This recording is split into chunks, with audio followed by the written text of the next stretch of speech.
Hello friends, आज मैं आपको बताऊंगा यदि आप वेटमेट इंजेक्शन का उपयोग कर रहे हैं तो हो जाइए सावधान।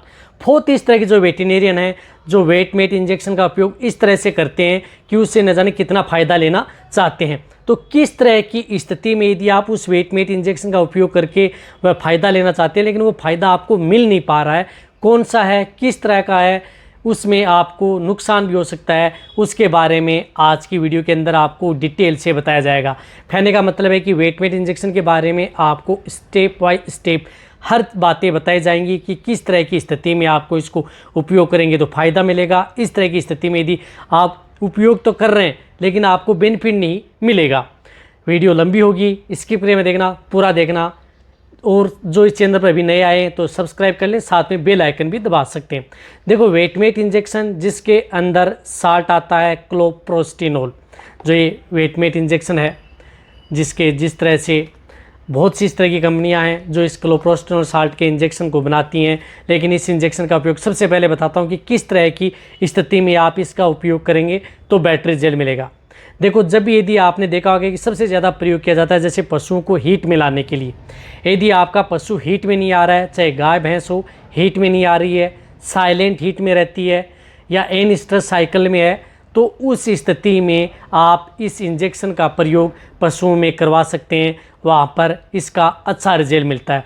अब हीट में लाने के लिए आप इसको कैसे प्रयोग करते हैं? हीट में लाने के लिए इसकी डोज होती है 2 ml।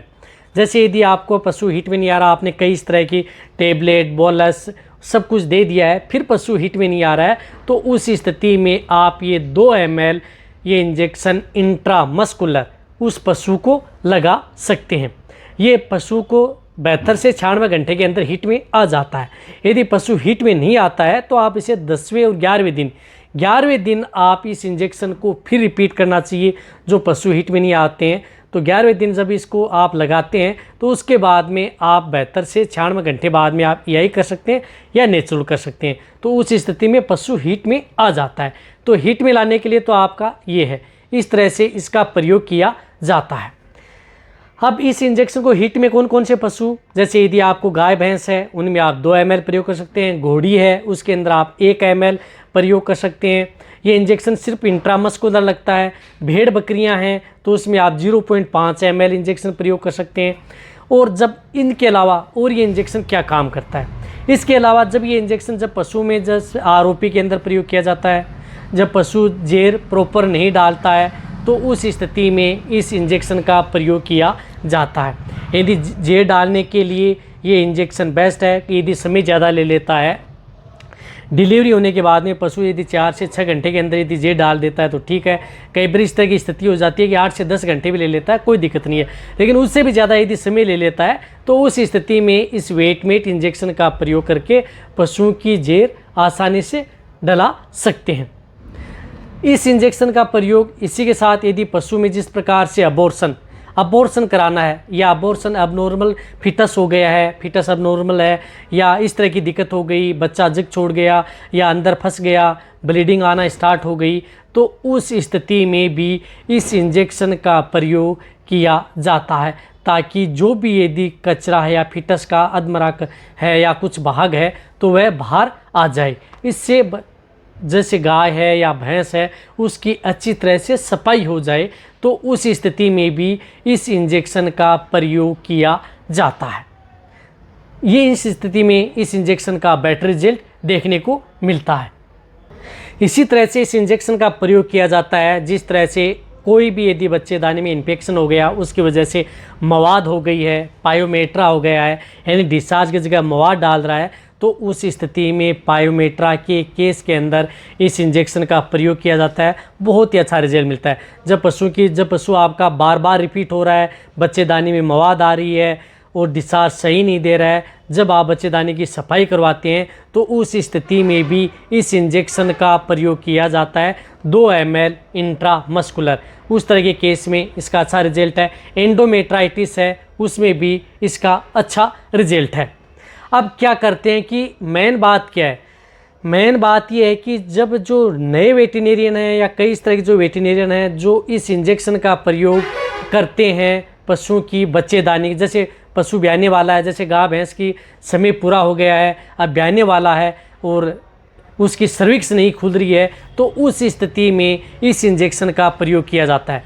लेकिन बहुत इस तरह के जो वेटरनरियन है इस इंजेक्शन का प्रयोग ऐसे करते हैं कि जैसे पशुओं की बच्चेदानी का मुंह खुल जाए। लेकिन ये इंजेक्शन करता क्या है? देखो, वेटमेट इंजेक्शन जो क्लोप्रोस्टिनोल साल्ट का इंजेक्शन करता क्या है? क्लोप्रोस्टिनोल साल्ट ये करता है कि जब पशुओं का समय पूरा हो चुका है, पशुओं की ब्याने की जो प्रक्रिया है वह शुरू नहीं हो रही है, समय ज़्यादा ले लिया। बहुत इस तरह के जो पशुपालक हैं बार बार कमेंट्स भी करते हैं या नए वेटरनरी कहते हुए समय तो ज़्यादा ले लिया, दिन ज़्यादा ले लिए, लेकिन पशु ब्याह नहीं रहा है, यानी उस पशु की ब्याने की प्रक्रिया शुरू नहीं हो रही है। तो ये इंजेक्शन क्या करता है कि पशु की जो ब्याने की प्रक्रिया है उसको शुरू कराने का काम करता है। तो इस इंजेक्शन को तब लगाया जाता है जब जैसे पशुओं को पीड़ जैसे ब्याने के लक्षण यदि देखने को मिले, तब उसकी डिलीवरी हो, तब उस इंजेक्शन का प्रयोग किया जाता है। तो ये इंजेक्शन सिर्फ और सिर्फ सर्विक्स को खोलने की प्रक्रिया शुरू करने में काम आता है। बट ये इंजेक्शन कई बार क्या करते हैं कि जो नए वेटरनरी बहुत इस तरह कमेंट्स आते हैं कि सर हमने वेटमेट इंजेक्शन लगा दिया, बच्चेदानी का मुंह नहीं खुल रहा है, थोड़ा सा खुल रहा है, फिर हमने एक बार और लगा दिया। तो आप ये बहुत बड़ी भूल कर रहे हैं।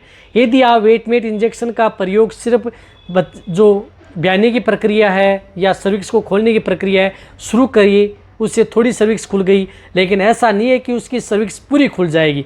तो आप चाहे कितने वेटमेट इंजेक्शन लगा लें, उसकी सर्विक्स खुलने वाली नहीं है प्रॉपर।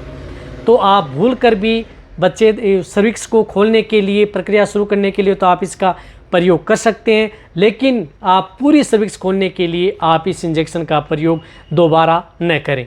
तो उस स्थान पर सर्विक्स को खोलने के लिए एपिडोसिन इंजेक्शन लगाया जाता है, जैसे वेल्थमेट ब्रोमाइड इंजेक्शन, एपिडोसिन। यही इंजेक्शन सिर्फ बच्चेदानी का मुंह खोलने के काम आता है। वेटमेट इंजेक्शन सिर्फ उसकी प्रक्रिया शुरू करने में काम आता है। तो आप जैसे आप डिलीवरी नहीं हो रही है, आपने वेट कर लिया, 2 से 3 घंटे पशुपालक के भी पास बैठ गए कि उसकी सर्विक्स प्रॉपर नहीं खुल रही है, तो आप ऐसा बिल्कुल भी न करें। जो नए वेटरनरियन आपको ध्यान रखना है, उस समय आपको एपिडोसिन इंजेक्शन लगा करके उसकी आप डिलीवरी आसानी से करा सकते हैं, कोई भी दिक्कत नहीं होगी। सबसे ज़्यादा इस तरह की समस्या है जो नए वेटरनरियन में देखने को मिलती है, तो आप भूल कर भी ऐसा ना करें। कहने का मतलब है कि ये इंजेक्शन पशु की बच्चेदानी को पूरा सर्विक्स को खोलने का पूरा काम नहीं करेगा, समझ गए आप? खोलने का काम तो सिर्फ एपिडोसिन ही करेगा। तो आप जब भी यदि पशु की डिलीवरी कराने जा रहे हैं, ये वेटमेट लगा दिया है, आपने चेक कर ली है, सर्विक्स का थोड़ा भाग खुल गया है, तो आप फिर एपिडोसिन का ही प्रयोग करें, बैटरी जेल लेना है तो।